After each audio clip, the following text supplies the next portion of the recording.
Just thinking I look a bit rough this morning. Yeah, we're not in a beauty pageant. So I have no experience with configurable returns, but I have a lot of opinions. Yeah, that's always an interesting topic. It's something I've never really attacked seriously, returning configurable products. My understanding is there isn't a process for it out of the box. Yeah, in theory you can. You can create a return document and all that sort of stuff and bring it back, but I think it gets returned into basically customer stock. And then what do you do with it is really... Right. Because it doesn't matter if it's a configurable material or a material variant, it's still going to go into stock. And if you're not in the business of stock... It could almost act like in the mill solution where you have a bit of batch management and a bit of VC. Because one idea, if we did return something, we'd transfer it to a material that was batch managed. And then in the batch characteristics, you would have the main characteristics that would describe the attributes of the product. And then you could do like a batch search and say, show me everything that's in this generic return material that has height equal X and material equal aluminium or whatever, and bring me back all those. So then you could resell them. Well, philosophically, it's the question of why are configurable sales order line items?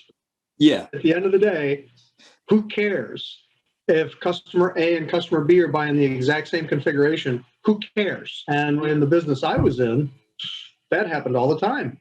And when you actually went out onto the shop floor, you would find people, because A's order wasn't to be delivered until 2 weeks after customer B's, but exploded first for whatever reason. And my internet connection is unstable. Ooh. Yeah, you were getting a bit. Yeah, I think you're back. Well, or maybe not. That could be better. Which, especially when you talk sales order specific stock at assembly levels, it's an even bigger problem. SAP does nothing to address that. Yeah, no, it is. But the whole premise, obviously, of make to order is that you've got all those hard links everywhere. But sometimes at that lower level of production, sometimes your assemblies are more generic in some cases.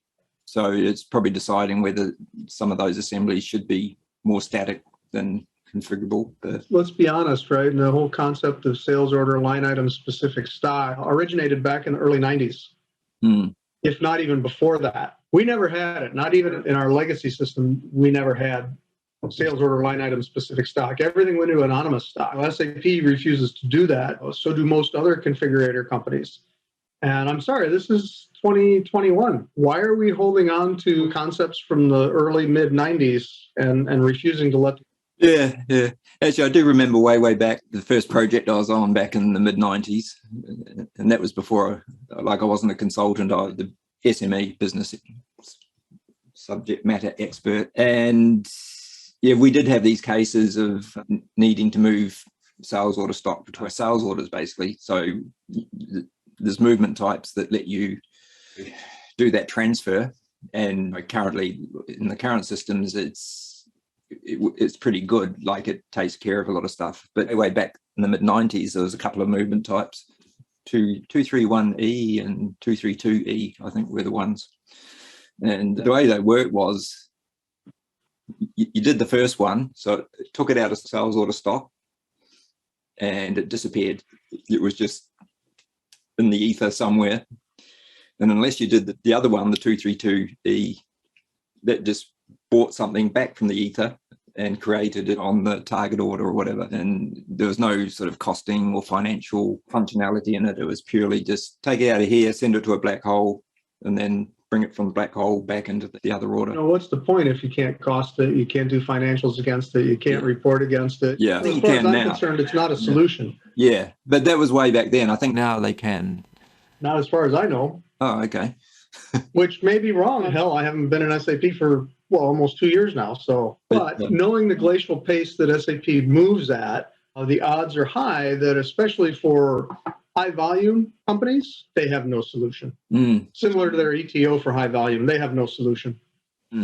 Okay. You have a good rest of your weekend. Yep. As little of it as there is. Yep.